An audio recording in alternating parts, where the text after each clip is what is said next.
اچھا ہم اس پہ ایک اپٹمسٹک ہو کے دیکھتے ہیں کہ اگر یہ معاہدہ طے پا جاتا ہے تو پاکستان کی کوششیں تو وہ پوری دنیا نے دیکھی ہیں، تو پھر پاکستان کو دفاعی لحاظ سے آپ پوری دنیا کے اندر پاکستان کا کیا مقام دیکھ رہی ہیں اور پاکستان کو دفاعی لحاظ سے کیا فوائد حاصل ہو سکتے ہیں؟ دیکھیں میں یہ سمجھتی ہوں کہ پاکستان کا جو کردار ہے، جس طریقے سے مثبت کردار پاکستان نے ثالثی کا ادا کیا، جس طریقے سے سنجیدگی سے معاملات کو سنبھالا، دیکھا، خطے کو آپس میں جنگ لڑنے سے روکا، کہ دیکھیں یہ حالات جس طرح تھے سعودی عرب اور یہ سارے، یہ بھی تو ایران سے لڑ سکتے تھے، تو یہ ساری چیزیں جس طریقے سے بردباری سے پاکستان نے دیکھا ہے، ڈیل کیا ہے، تو نتیجہ ان مذاکرات کا بھلے کچھ بھی نکلے، ایک بات طے ہے کہ پاکستان کا قد بہت بڑا ہے اور ہمارا ایک مستقبل میں ہمارا ایک کردار ابھر کر سامنے آیا کہ ہم نے مشرق وسطیٰ کے اندر بھی اور خطے کے اندر بھی اور اپنے دیگر ممالک کے ساتھ بھی جو روابط ہیں ان کو ایک نئے لیول پہ لے کے گئے ہیں، اور ہم نے ثابت کیا ہے کہ ہم خطے کے تمام معاملات کو اور ڈیل کرنے کے لیے اور اس کے دفاع کے لیے بھی پوری ذمہ داری اٹھا سکتے ہیں، ہم اس قابل ہیں، ہمارے پاس صلاحیت ہے، بالکل تو پاکستان کا قد بڑا ہے ماشاءاللہ۔ اچھا دوسری ایک اور ڈیولپمنٹ، کل آپ نے دیکھا ہوگا کہ جو امریکی وزیر خارجہ ہیں، سیکرٹری خارجہ مارکو روبیو، وہ انڈیا کے دورے پر ہیں، اور کیا یہ نہیں لگتا کہ انڈیا کے ساتھ امریکہ کی جو بڑی آپس میں کشیدگی پائی جا رہی تھی، تو وہ دوبارہ ایک دفعہ پھر اکٹھے ہو رہے ہیں اور دوبارہ صف بندی ہو رہی ہے ان دونوں ممالک کے مابین؟ دیکھیے میں سمجھتی ہوں کہ چونکہ وہ نیچرل ایلائز ہیں، امریکہ، اسرائیل اور انڈیا جو ہے وہ نیچرل ایلائز ہیں، ہمیں اس بات کو سمجھنا چاہیے کہ ان کی آپس میں جو الائنس ہوگی وہ ہمیشہ ایک قدرتی الائنس ہے، اور پاکستان ہمیشہ ایک عارضی اور سطحی تعلقات کا مطلب میں رہے گا، تو اس لیے اور بائیڈن کی حکومت میں بھی یہی فیصلہ ہوا تھا کہ پاکستان کی سیکنڈری پوزیشن ہوگی، اور آپ نے دیکھیے اسی لیے پاکستان کے وہ کسی سینئر افسر کو یا ہمارے وزیر خارجہ کو یا وزیر اعظم کی کال تک نہیں اٹینڈ کیا کرتے تھے، تو یہ اس لیے یہ حالات ایسے بن گئے کہ ٹرمپ صاحب نے ہمارے حکمرانوں کو اور ہمارے فیلڈ مارشل کو بڑی اہمیت دی، اور یا انہوں نے اپنے جو کہتے ہیں کارڈز بڑے اچھے طریقے سے کھیلے، مگر بیسیکلی دیکھا جائے تو یہ نیچرل الائنس ہے جو کہ سونر اور لیٹر واپس ہو ہی جانی تھی، اور اس میں جو آپس میں رکاوٹ آئی تھی یا بدمزگی ہوئی تھی انہوں نے آہستہ آہستہ اس کو کر دینا تھا ختم، کیونکہ دیکھیں وہ نیچرل الائز ہیں، ہمیں ہمیشہ اپنی یہ جو ریالٹی ہے نا اس کو ہمیں کبھی نہیں بھولنا چاہیے۔ اچھا ہمارے وزیر اعظم نے چین کا دورہ کیا اور سی پیک پہ اس وقت کہا جا رہا ہے کہ خاصا سست روی سے کام ہو رہا ہے، کیا مستقبل آپ دیکھ رہی ہیں کہ چین کے ساتھ ہمارے روابط اس میں ایک تھوڑی سی جو ہمیں سردموری نظر آ رہی تھی وہ ختم کر پائیں گے، اور دونوں امریکہ اور چین کے ساتھ ہم اپنے جو ہمارے تعلقات ہیں ان کے اندر ایک بیلنس رکھ پائیں گے ہم؟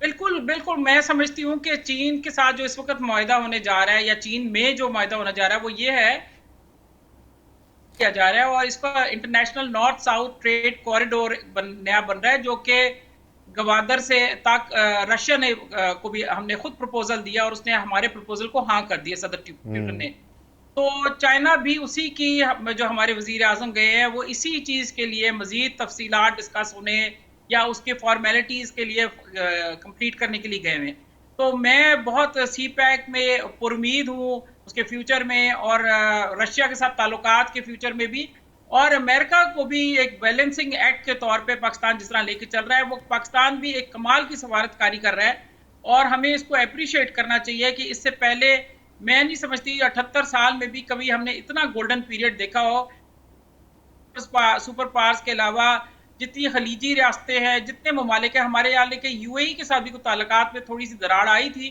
وہ بھی الحمدللہ اب مینڈ ہو رہی ہے اور معاملات بہتر ہوتے جا رہے ہیں، تو پاکستان اس وقت سفارتکاری کے لیول پہ تو بالکل کہتے ہیں نا بہت اونچی پرواز لیے بھر کے بیٹھا ہوا ہے۔ اچھا اس وقت انشاءاللہ اس میں بہتری آئے گی۔ اس وقت سب سے بڑا مسئلہ اس جنگ کا وہ اسٹریٹس اور ہرمز ہے، اگر اسٹریٹس اور ہرمز اس کو کھولنے میں مزید تاخیر کی جاتی ہے، جس طرح کہ ایک ایم او یو آپ نے فرمایا کہ وہ سائن ہوگا، ایم او یو میں اگر 60 دن کا ٹائم رکھا جاتا ہے، اس کے اندر اسٹریٹس اور ہرمز نہیں کھولی جاتی، تو پھر دنیا کا جو اقتصادی نقشہ ہے اس وقت جو صورتحال ہے وہ کیا نظر آئے گی؟ دیکھیں میں آپ کو بتاؤں کہ اسٹریٹس اور ہارموز کا ایک ڈرامہ ہے، اسٹریٹ آف ہارموز تو پہلے ہی کھلی ہوئی تھی، اس میں کوئی پرابلم نہیں تھی، دیکھیں چائنیز جہاز جا رہے تھے، پاکستانی جہاز آ رہے تھے،